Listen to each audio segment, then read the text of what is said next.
A riqueza acumulada pelos bilionários do mundo registrou um salto de 16% ao longo de 2025, atingindo a marca histórica de 18 trilhões e 300 bilhões de dólares.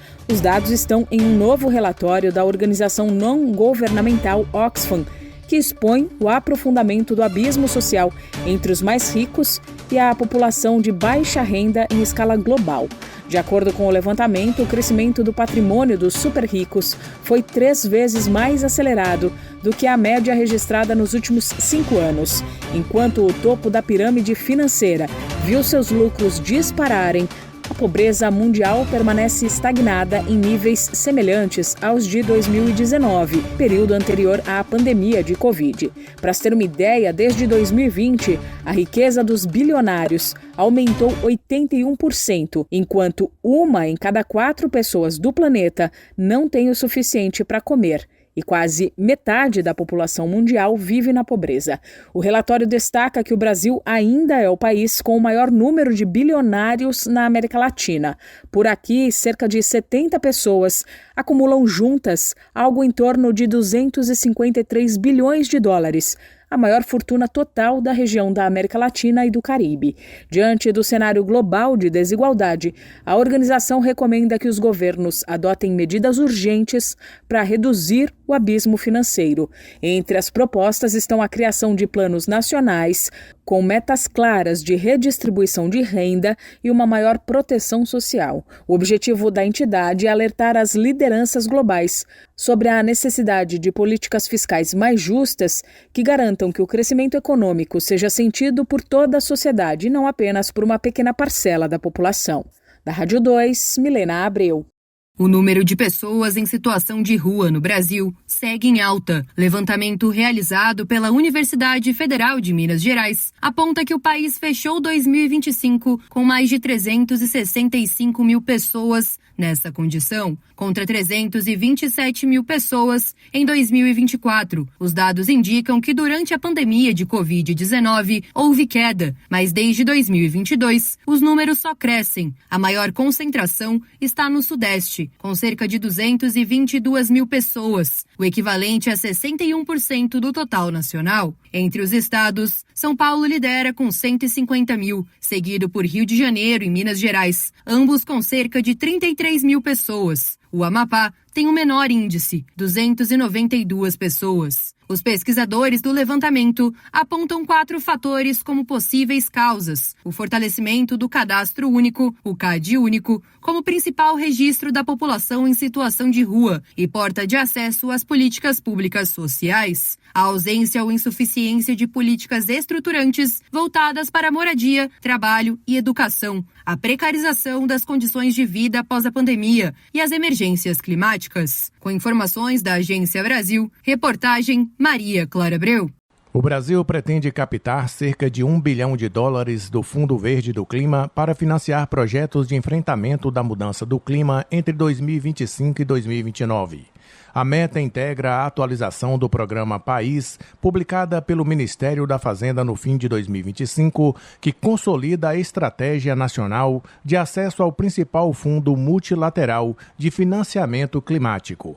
O documento prevê ainda US$ 3 bilhões e 800 milhões em cofinanciamento, a redução de 666 milhões de toneladas de dióxido de carbono e benefícios diretos para aproximadamente 53 milhões de pessoas, com maioria feminina entre os atendidos. O plano alinha os projetos às principais políticas climáticas do país, como o Plano Clima, a nova contribuição nacionalmente determinada e o Plano de Transformação Ecológica.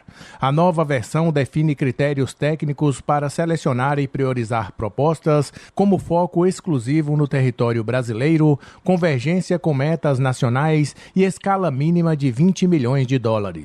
Também apresenta uma carteira inicial de 9 projetos até 2027, voltados à mitigação e adaptação, que abrangem todos os biomas e regiões, com prioridade para florestas, bioeconomia, energia, indústria, cidades e territórios resilientes. O programa País reforça o uso de garantias e participação acionária para ampliar investimentos públicos e atrair o setor privado com apoio da Plataforma Brasil de Investimentos Climáticos. Segundo a Secretaria de Assuntos Internacionais, a estratégia inaugura uma atuação mais previsível, articulada e orientada a resultados. Criado em 2010 no âmbito da Organização das Nações Unidas, o Fundo Verde do Clima apoia países em desenvolvimento na implementação do Acordo de Paris, com participação ativa do Brasil desde a sua criação. Da Agência Rádio Gov em Brasília, Claudimário Carvalho. Choperia e restaurante Chapa Quente. Mais que um lugar para comer, um espaço para viver bons momentos. Na praça de alimentação do Friburgo Shopping, de segunda a segunda, o sabor ganha destaque. Petiscos preparados com carinho, pratos à la carte feitos na hora, comida quilo com qualidade e o chopp sempre gelado. Entrega em domicílio e atendimento para empresas. WhatsApp 229 9820 5534. Chapa Quente. Tradição, sabor e convivência à mesa.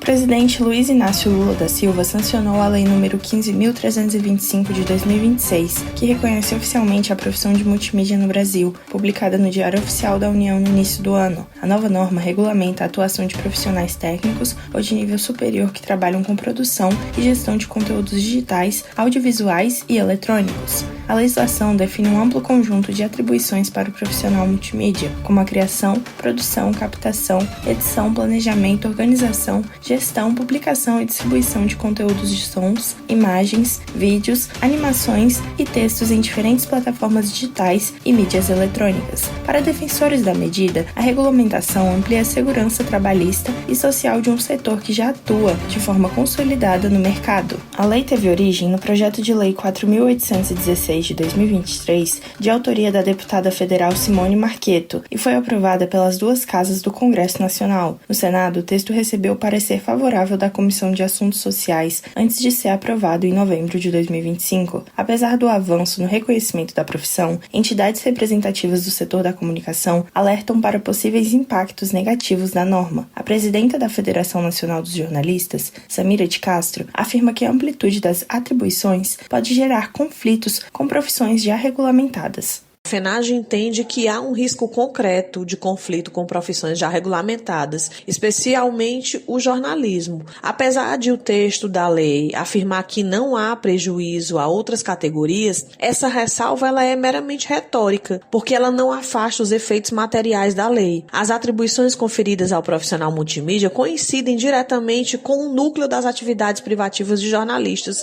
Outro alerta da entidade diz respeito ao risco de substituição de profissionais nas redações e assessorias de comunicação. Da forma como essa lei foi aprovada, não há garantias efetivas contra a substituição de jornalistas por profissionais multimídia. Ao contrário, o texto cria um ambiente propício para esse tipo de substituição, sobretudo em estruturas mais frágeis, como veículos locais, assessorias de comunicação de prefeituras, agências regionais. A definição ampla e genérica dessas atribuições do multimídia, aliada a um regime jurídico mais flexível e menos protetivo, tende a estimular empregadores a optar por essa contratação em detrimento do jornalista, reduzindo os custos e os direitos trabalhistas. A federação defende que a discussão sobre novas ocupações digitais seja acompanhada da atualização das regulamentações já existentes, para evitar insegurança jurídica e impactos nas relações de trabalho no setor da comunicação. Reportagem, Júlia Borges.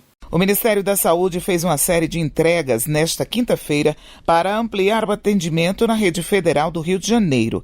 Entre as ações, teve a inauguração do Centro de Atenção em Ortobiológicos no Instituto Nacional de Traumatologia e Ortopedia, o INTO, a implantação da cirurgia robótica e das novas instalações da pediatria oncológica no Instituto Nacional de Câncer, INCA, e a inauguração do Serviço de Sequenciamento Genético no Instituto Nacional de Cardiologia, via INC.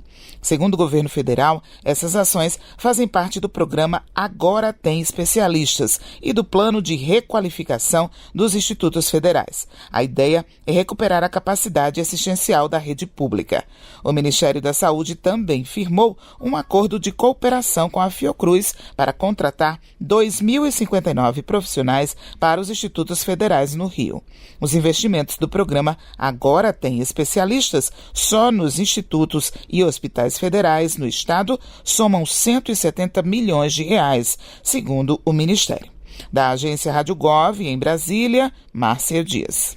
A panela de pressão é um produto regulamentado pelo Instituto Nacional de Metrologia, Qualidade e Tecnologia, o Inmetro, e exige atenção do consumidor para uso seguro. O órgão orienta que a compra seja feita apenas de modelos com selo de conformidade, que indica aprovação em testes técnicos. Antes do uso, o consumidor deve respeitar o limite máximo de enchimento, que geralmente corresponde a 2/3 da capacidade da panela. Exceder esse volume pode comprometer o funcionamento das válvulas e aumentar o risco de falhas. O Inmetro destaca a importância da manutenção periódica. O anel de vedação deve ser substituído conforme a orientação do fabricante ou ao apresentar desgaste. A válvula de pressão precisa estar limpa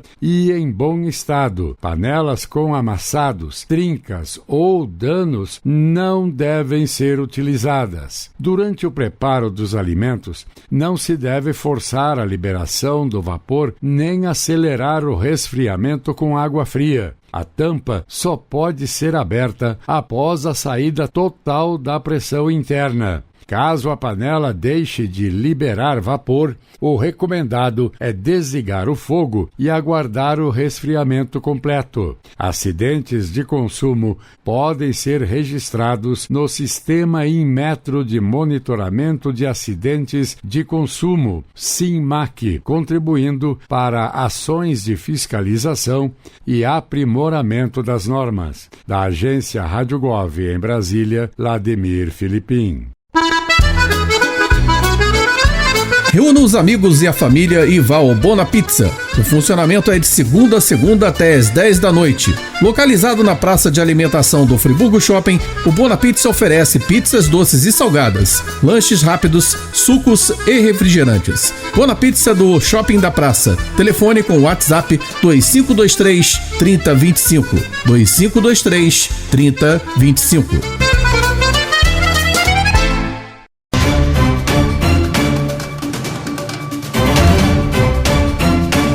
Goiás registrou queda nos principais índices de criminalidade pelo 7º ano consecutivo. Os dados foram divulgados pela Secretaria de Segurança Pública e contemplam números do período de 2018 a 2025, além de destacarem o comparativo entre 2024 e 2025. Autoridades estaduais atribuem os resultados aos investimentos em equipamentos, tecnologia e formação das polícias. Além do combate ao crime organizado, o secretário de Segurança Pública, Coronel Renato Brum, destacou o trabalho integrado e o controle do tráfico.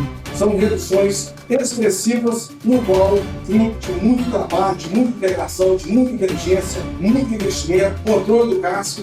O governador Ronaldo Caiado destacou o estado como referência de segurança pública. Nós somos referência, somos o primeiro lugar em avaliação, como somos em educação, como somos em segurança, como somos hoje em transparência, como somos também hoje no avanço que nós temos na nossa tecnologia. Em 2018, Goiás contabilizou mais de 2.000 homicídios dolosos. Em 2025, o número caiu para 808 e 109 dos 246 municípios goianos não registraram nenhum homicídio em 2025. Os latrocínios passaram de 104 para 19 e as lesões seguidas de morte reduziram de 61 para 28. As tentativas de homicídio também diminuíram, de aproximadamente 2.000 para cerca de 1.500 casos. Os roubos também apresentaram queda. Carga, menos 97%. Veículos, menos 95%. Transeuntes, menos 92%. E comércio,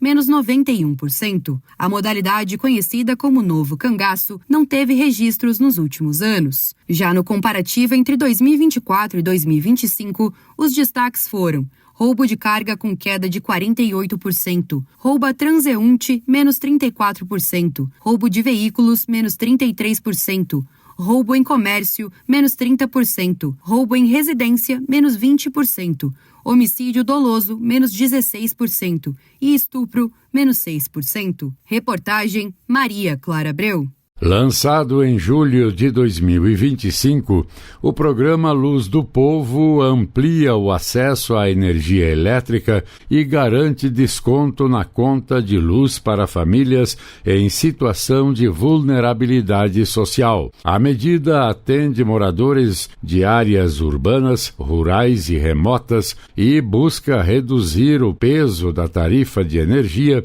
no orçamento doméstico. Tem direito a isenção total da tarifa às famílias com renda per capita de até meio salário mínimo, inscritas no CAD único e que consomem até 80 kWh por mês. Caso o consumo ultrapasse esse limite, o beneficiário paga apenas a diferença. Um consumo de 100 kWh, por exemplo, gera cobrança apenas sobre 20 kWh. O programa também contempla pessoas com deficiência ou idosos com 65 anos ou mais que recebem o benefício de prestação continuada e famílias inscritas no CAD único com renda de até 3 salários mínimos e que tenham pessoa com deficiência dependente de equipamento elétrico para tratamento também estão incluídos. O benefício alcança ainda famílias indígenas e quilombolas inscritas no CAD único com renda per capita de até meio salário mínimo. O desconto é concedido de forma automática. As distribuidoras de energia realizam o cruzamento de dados com o CAD único e aplicam o abatimento direto na fatura. Para ter acesso ao benefício, é necessário manter o cadastro atualizado no CRAS.